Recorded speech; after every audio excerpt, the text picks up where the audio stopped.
Mike Radich here, and I'm now joined on the phone by MMA up-and-comer Amber Stautzenberger. Amber, how are you? I'm good. How are you? I'm doing good. Amber, you got a fight coming up January 11th for Dakota Fighting Championships at Winter Brawl 2014. Just curious, training camp was smack dab in the middle of the holiday season, so I'm just curious, what was your holiday season like? I didn't get to enjoy all the foods I would have liked to usually enjoy, but I mean, I was still able to eat good and have some, special treats. But other than that, I mean, I still did my regular training camp, trained 6 days a week. The only day I had off during the, Christmas time was Christmas Eve. And then New Year's, I trained during the day and didn't do much at night. Pretty much just stayed home. Was that just to kind of give yourself some time off, or was that just because the gym was closed down? Why exactly take the time off? I usually take one day off during the week, and that's the day I chose. Okay. Yeah, just so I could spend it with my family. Oh, I see. Now, I mentioned your fight coming up on January 11th. You're going to be fighting Lynn Alvarez. I'm just curious, is there some bad blood between the two of you? Because she called up the promoter, she called you out, she wanted this fight, she asked for you to be her opponent. Is there any bad blood going into this fight? No bad blood. She did call up the promoter to ask, to fight me. I don't know if there was anything behind that. I haven't heard that she has said anything else, so I mean, maybe she just wants a good fight. But I mean, I took it, but I don't think there's any bad blood. Just curious, how did you take it? When somebody calls somebody out, it might be, some people take it as disrespectful, some people take it as, it's doing me a favor. Now, somebody wants to fight me, I don't have to go searching for a fight, it works out perfectly. Just curious, how did you take it? I didn't take it personal or in any bad way. I mean, she's fought some big names, like she's fought Jessica Aguilar, she's fought Carlos Barza, and I mean, she wants to fight me. I don't know, maybe it's a compliment, I have no idea, but I mean, one of the reasons I took it is, I mean, she fought girls with experience, so I figured it's a good step for me, since she has that experience behind her. If you step out of the situation and look at yourself and her on paper, why do you think she called you out? Why do you think she wants to fight you? I honestly have no idea. I mean, at the time, I had only 4 fights. I was 3-1. She has 8 fights. I don't know if... I honestly have no idea. I can't tell you. Right. Were you ever scheduled to fight her in the past and it didn't happen? Was there any past history with her, or is this completely out of left field? It's completely out of left field. Oh, I see. Just curious, what are your thoughts about her as an opponent skill-wise? Have you watched any of her tapes? Give us a scouting report on her. I've seen a couple of videos of her past fights. Like, she has one from Invicta that I think that's the first one I ever saw. Right. No offense to her or anything, but I do feel like my ground game's better than hers. Stand-up, I didn't really get to see too much of it. But overall, I think I have a size advantage. I'm pretty sure my cardio is going to be better than hers, so I think I got this fight. I know I got this fight. Definitely. Now, you had a great 2013. You were 4-0. What grade would you give yourself for last year? Looking back on the year now that we're in 2014, what grade would you give yourself? It has to be an A, right? Record-wise, I would give myself an A+. As for my performance, I think I probably could have done better in some areas, just because I feel like there's always room for improvement. But overall, I would say A. You said do better in some areas. What fight specifically did you think you could have done better in?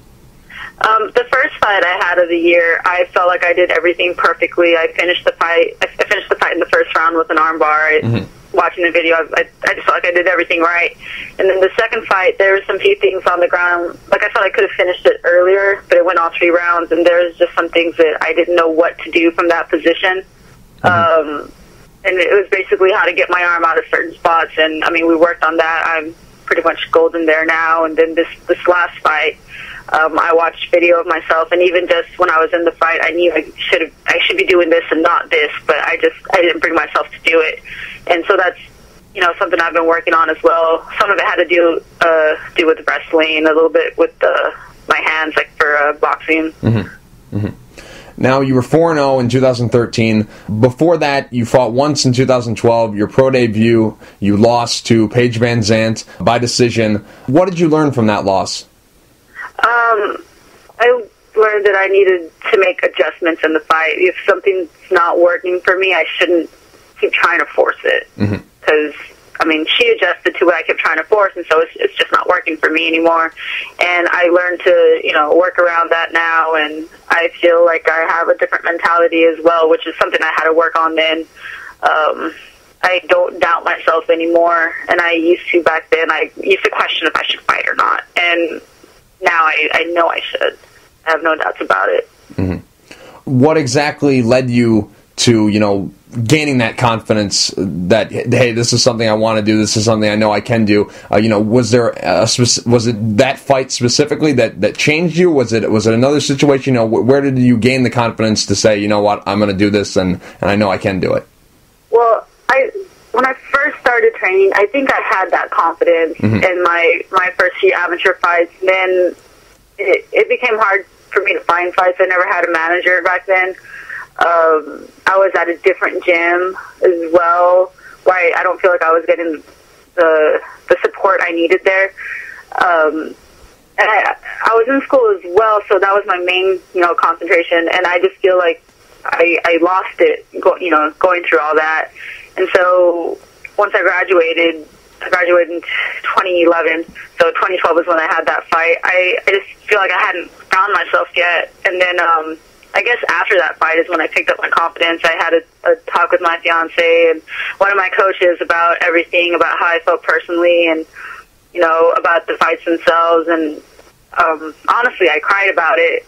And then as soon as I cried, like everything just came back into place for me, and I found my confidence again. Mm-hmm. Just curious, who's your manager? Because you're fighting in the mid-level shows, the regional shows, but you're fighting big show competition. You got some good names on your resume here, that some girls that you fought in these 5 fights, these 5 professional fights you've had. Just curious, who's your manager? My manager is Adolf Sanchez. It's Cage Fighter 360.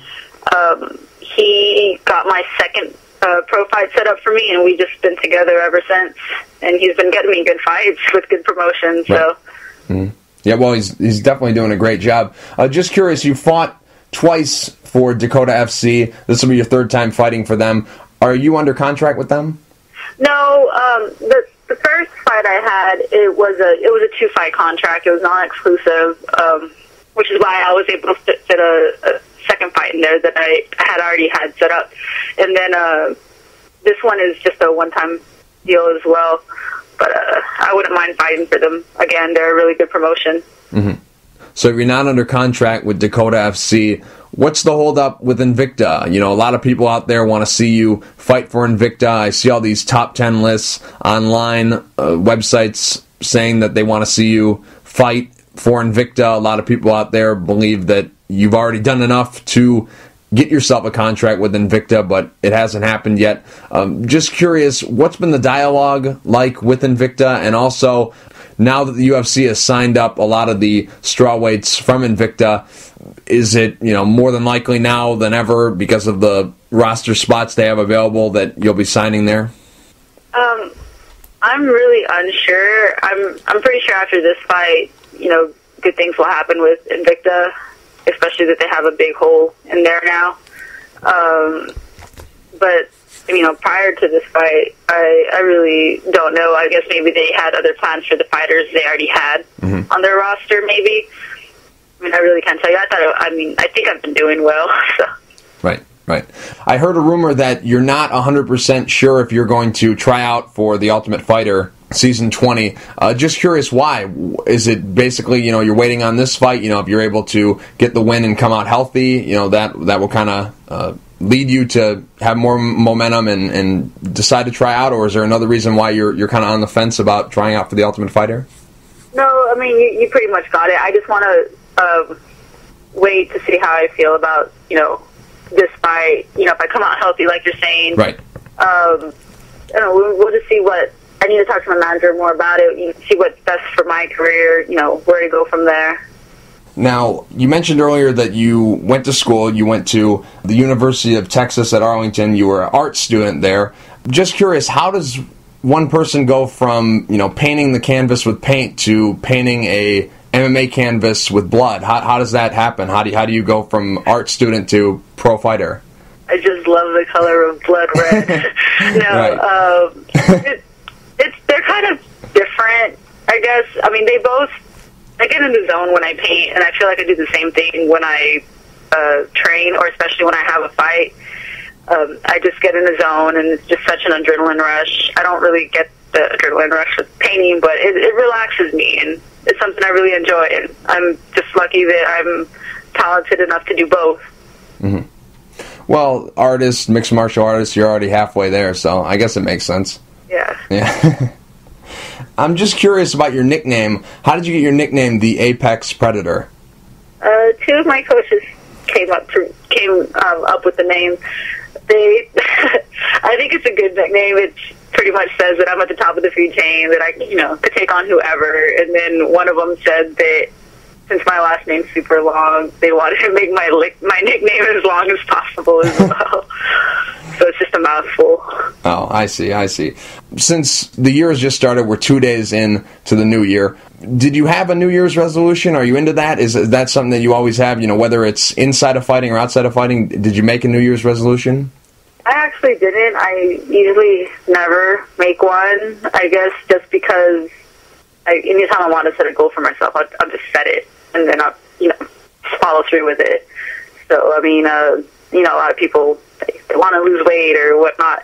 I'm okay with maintaining weight. It's just something you've got to do, all the time, not just at the beginning of the year and forget about it later, which I feel a lot of people do. But, I don't know. If I set a goal, it could be any time. And I've already had goals that I want to achieve this year, set from last year. So it just carries over. Mm-hmm. Earlier you mentioned that you're engaged. Have you set a date for the wedding? Not yet. I have not yet. People always ask, but no. All right. I had to go there. I thought I was getting the scoop. Anyways. Amber, real quick before I let you go, do you have any sponsors you'd like to thank, and is there anything you'd like to say to the fans? Thanks for all the fans who've been supporting me from day one, or the new ones I gained up on the way. Thank you for having me on this radio interview as well. Mm-hmm. Thank you. Of course, I want to thank my gym, everybody at Moeller MMA, all my coaches, the girls who come out to train with me, master sponsors. I want to thank AmberGo.com, MouthpieceGuy.com, Gamma Labs, M-Team Construction, Core Physical Medicine, Michelle from Inova Richardson, and I am Fritz Fowler.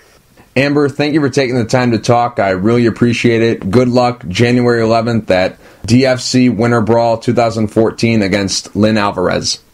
No problem. Oh, one more thing. If anybody wants to watch the fight stream live, they could go to DakotaFC.com, and you can view it there as well.